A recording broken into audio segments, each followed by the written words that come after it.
Alors bonjour les amis, j'espère que vous allez très bien.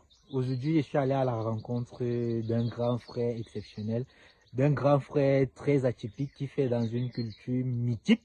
Et oui, je préfère dire ça comme ça et vous allez comprendre la raison à la fin de cette vidéo.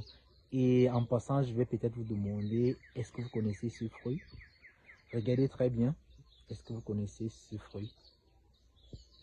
D'accord. Le grand frère en question, il s'appelle Giresse.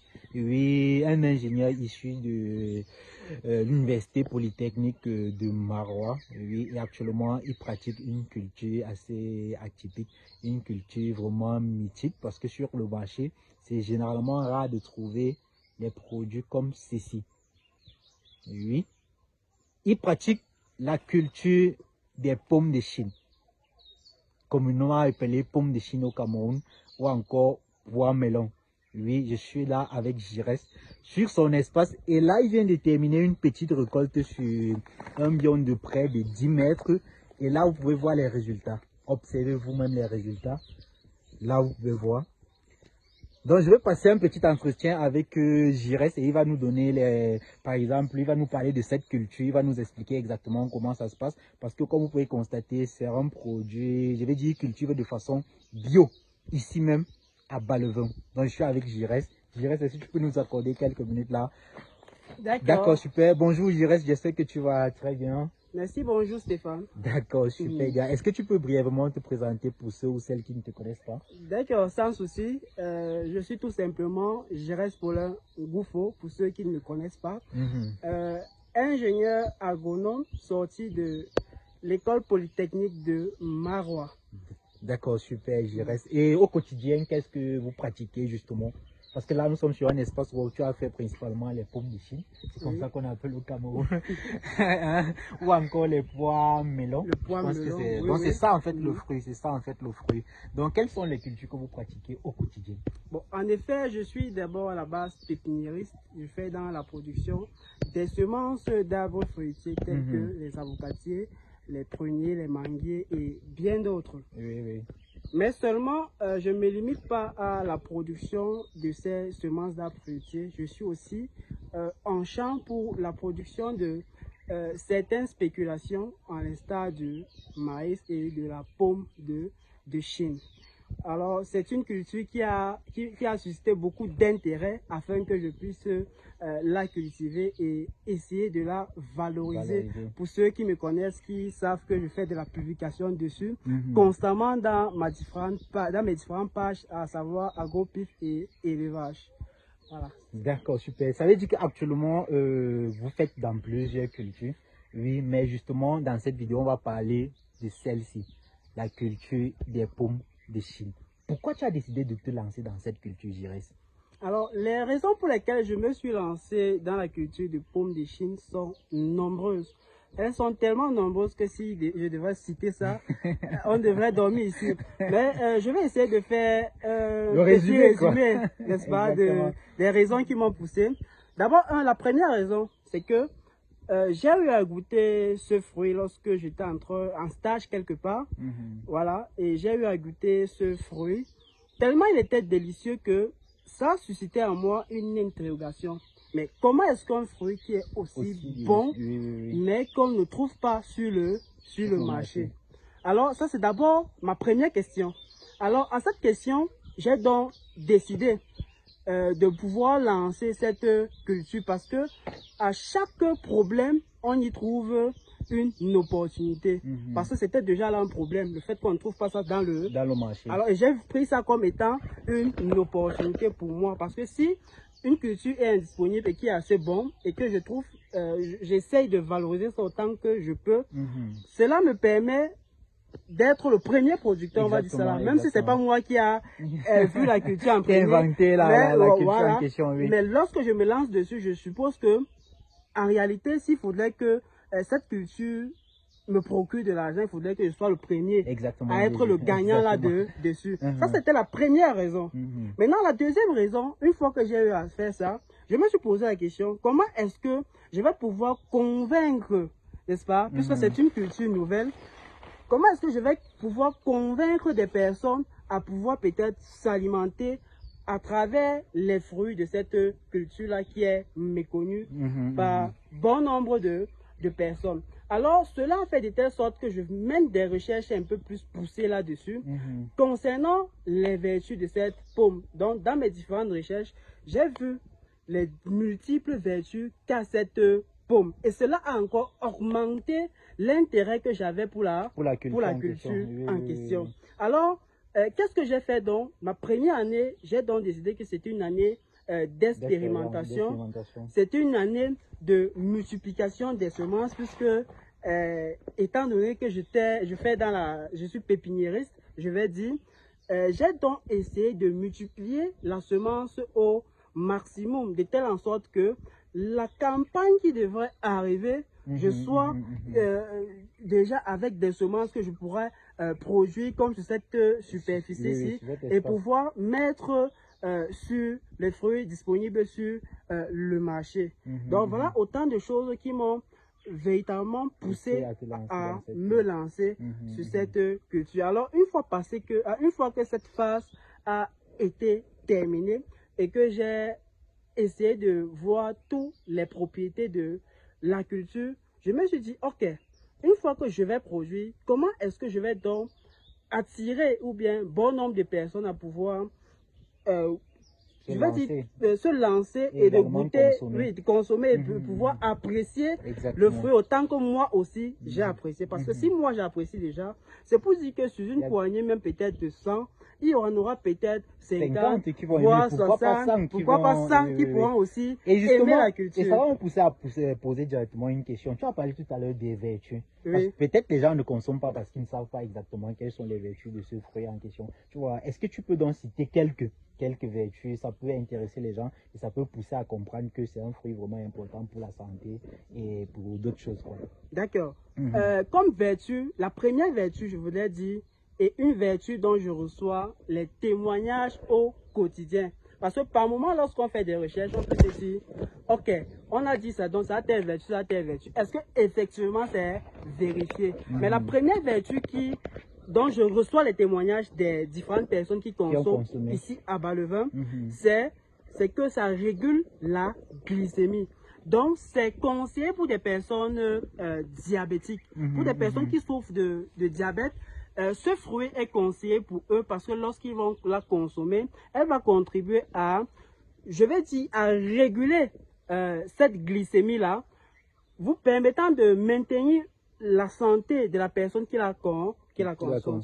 Alors, le reste des vertus, il y en a, ça contribue comme ça à réguler l'hypertension artérielle. Donc, si vous êtes hypertendu, alors ce fruit est conseillé pour vous. Si vous souffrez de risque de maladie cardiovasculaire, ce fruit est également conseillé. Tellement de vertus. Voilà. Si vous avez des problèmes de vision, ce fruit est aussi conseillé pour vous puisque ça améliore la vue.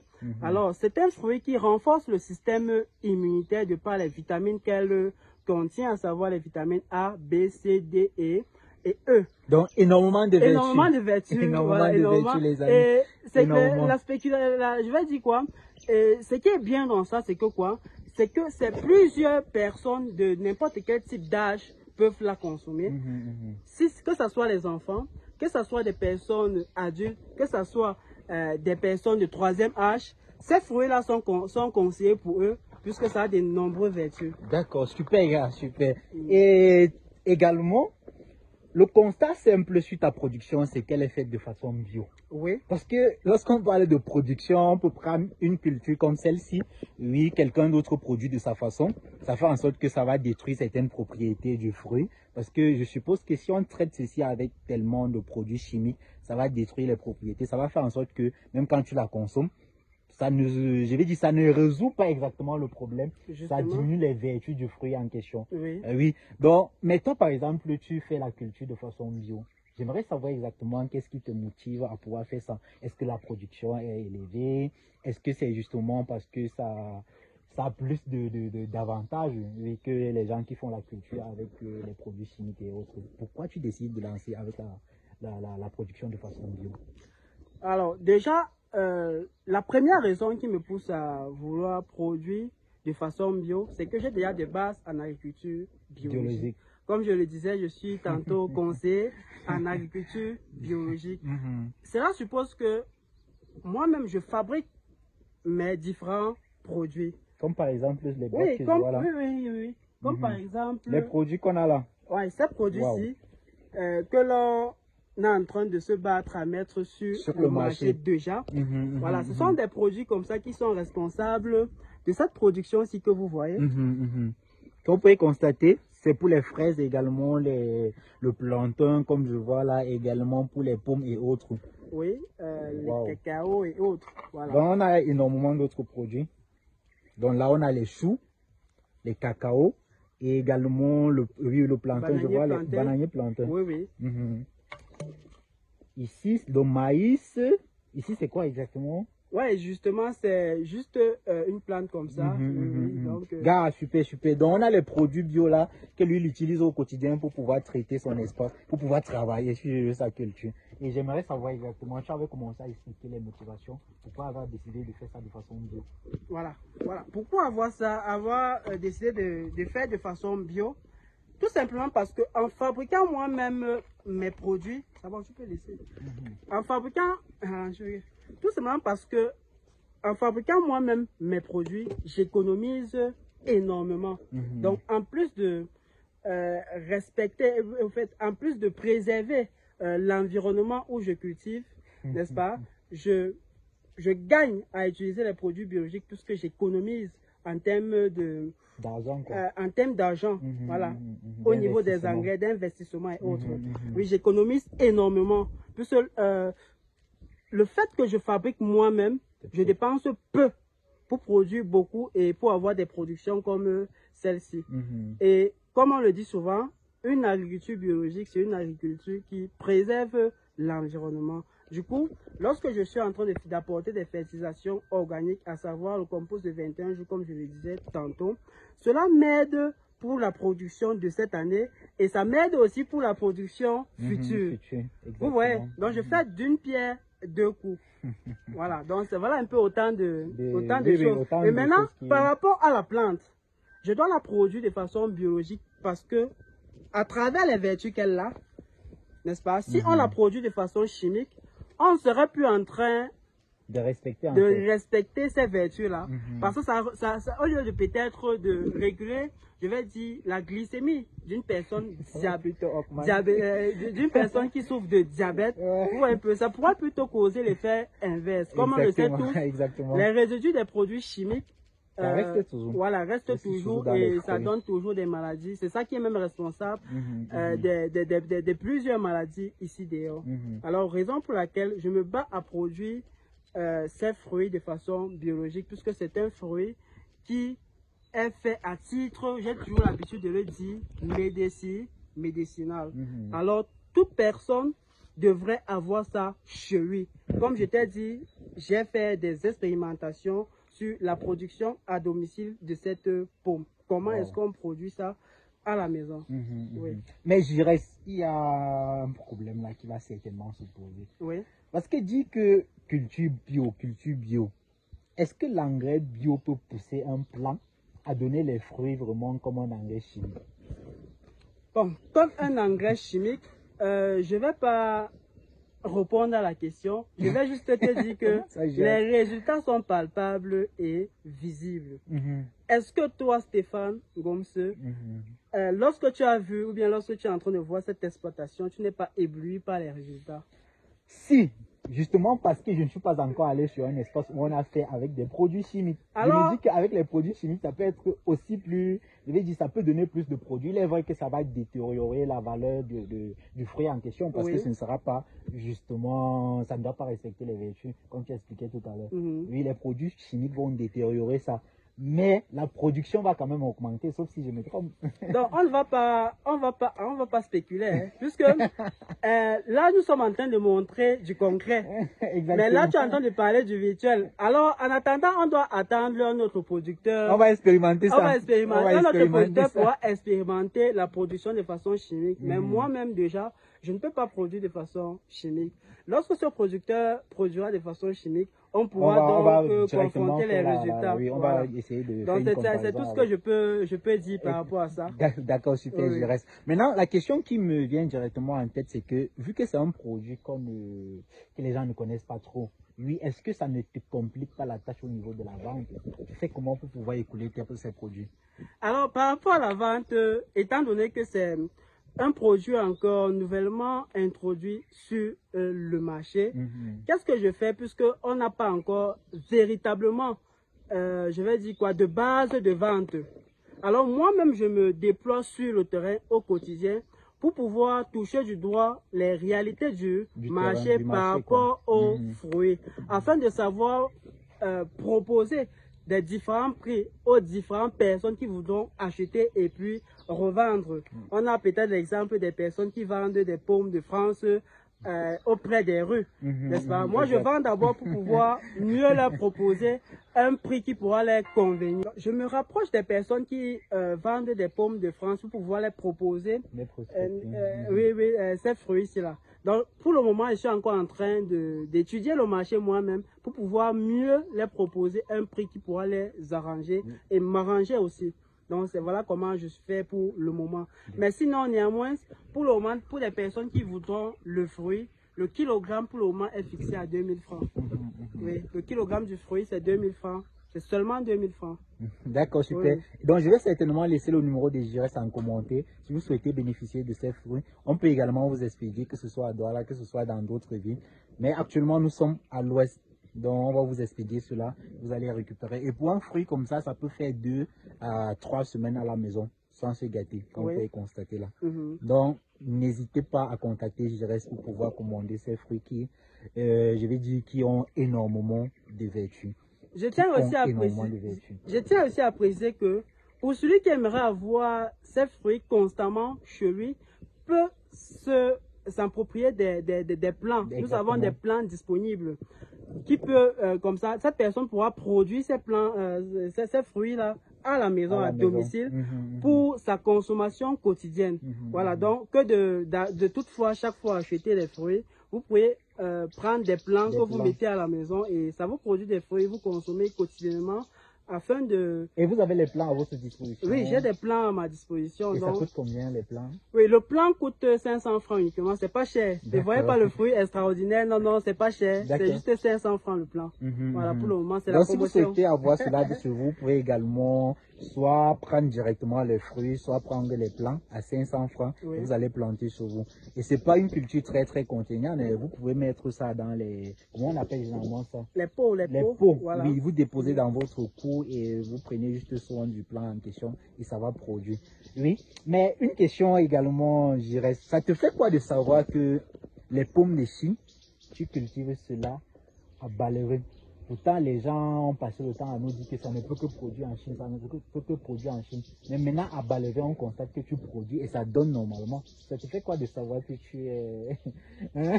Non, c'est une fierté terrible parce que c'est l'un de nos combats que nous faisons au quotidien. Pour ceux qui me suivent dans ma page, je parle beaucoup de ces trucs qu'on a beaucoup mitigés pour certaines cultures. Vous voyez un peu, je parle beaucoup de ça. Et je ramène beaucoup de gens à pouvoir se poser des questions sur une production locale.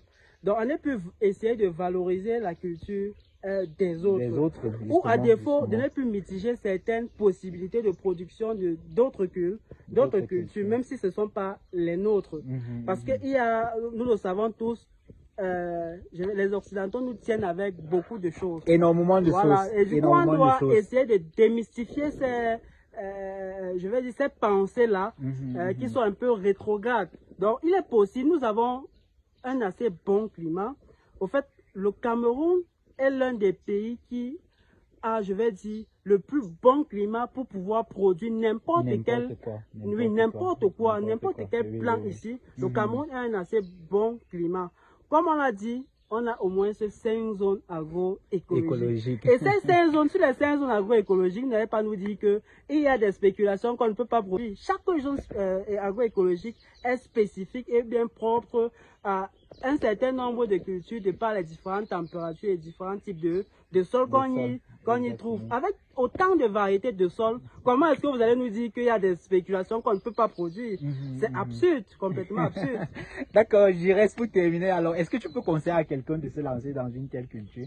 Vu qu'actuellement, ce n'est pas encore trop connu, est-ce que tu peux conseiller à un jeune de se lancer dans une telle culture? Oui, moi je vais répondre oui et haut et fort. D'accord.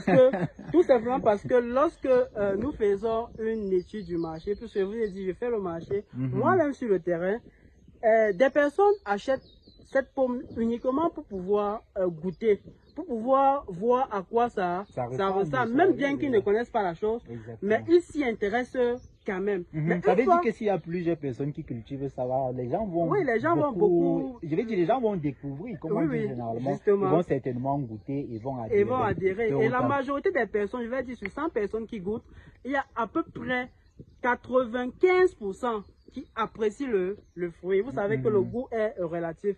Chacun ne peut pas apprécier une chose à sa juste valeur. Exactement. Mais maintenant, il y a des personnes, des dignes fils de Bas-le-Vin qui se vantent même aujourd'hui que non, on a les bonnes choses à Bas-le-Vin.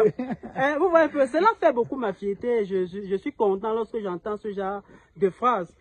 Puisqu'ils sont conscients que nous sommes en train de contribuer au développement de ce petit village. Et on ne peut que continuer de l'avant. Bravo, gars, bravo. Mais on ne peut pas terminer sans parler de financement. Là, nous sommes sur un espace de près de 800 mètres carrés où tu as occupé 600 mètres carrés pour faire cette culture. Ça peut demander combien en termes d'investissement pour pouvoir lancer une culture sur 600 mètres carrés, par exemple? Si tu estimes, parce qu'on doit acheter les plants à 500. Oui, on doit acheter les plants à 500. Bon, ici, par exemple, ça m'a pris à peu près 1400 plants. Donc, sur 600 mètres carrés, oui, sur 600, mis à peu près 1400 plants. Oui. 1000 plants seulement. Vous pouvez déjà calculer. Voilà. 1400 fois 500. Maintenant, ça m'a pris quelques quantités de compost. Ça m'a pris 15 sacs de compost. Un sac de compost bio, ça peut coûter combien? Oui, un sac de compost bio, si moi-même je dois fabriquer et mettre sur le marché, ça peut coûter 5000 francs. Vous pouvez déjà faire les calculs. Hein? Voilà. Vous pouvez déjà faire et les maintenant, jusqu'ici, je n'ai que traité 2 fois. 2 fois. Avec les produits bio, voilà, que j'ai présenté tout à l'heure. Donc, je n'ai que traité 2 fois. Et vous voyez comment l'état des plants sont super. Il n'y a pas d'attaque, il n'y a pas de... D'accord, gars, je pense que vous pouvez déjà faire les calculs. Hein. Il y a les plants là qu'il faut acheter à 500. Et sur 600 mètres carrés, on peut mettre à peu près 1400 plants. Si je ne me trompe pas, 500 fois 1400, vous pouvez déjà faire les calculs. Également, 15 sacs de compost bio de 21 jours qui coûte 5000 francs le sac. Vous pouvez déjà faire les calculs avec 2 traitements jusqu'à la récolte. Jusqu'à la récolte, oui. Donc, vous pouvez déjà faire les... Et vous traitez avec quoi exactement? Non, on va traiter constamment. Oui, je viens de montrer des produits là. Ah, les produits qui sont montrés tout à l'heure. Oui, tout à l'heure. Et la boîte là coûte combien? Oui, la bouteille. Oui, la bouteille coûte 3000 francs. Mais lorsqu'on va acheter, puisque ce sont des produits complémentaires, du coup, lorsque vous voulez acheter les 3 produits, on vous fait une réduction de 1000 francs. Vous payez les 3 produits à 8000 francs. Gars, j'y reste, bravo et bravo. Et merci beaucoup. Merci d'avoir accepté d'intervenir dans cette vidéo. Les amis, j'espère que vous avez aimé le parcours, ou du moins l'expérience de Giresse concernant cette culture qui, pour moi, reste toujours très, très mythique. Parce que tu ne peux pas aller dans un supermarché au Cameroun et voir les pommes de... Je vais dire les pommes de Chine. Et même quand tu vois ça, c'est un truc qu'on a importé. Mais maintenant, tu peux arriver sur un marché et voir les pommes de Chine de Bas-le-Vin. Si je dois appeler ça comme ça. Tu peux arriver dans un supermarché et voir les pommes de Chine qu'on a produites à Bas-le-Vin. Donc on doit maintenant appeler ça pomme de Bas-le-Vin. Merci d'avoir regardé cette vidéo. J'espère vraiment que vous avez aimé. Et si vous avez aimé, n'hésitez pas à partager. Et je vous invite également à aller suivre Giresse sur sa page AgroPif. C'est AgroPif quoi? Ok, AgroPif et élevage. Je vais mettre le lien en commentaire, également son numéro en commentaire. Si vous avez besoin des fruits, vous pouvez tout simplement le contacter. Si vous avez besoin par exemple des plants, vous pouvez le contacter. Il est actuellement à Bas-le-Vin et il peut vous expédier un peu de partout dans le Cameroun. Alors les amis, on reste en contact et à très bientôt pour une nouvelle vidéo.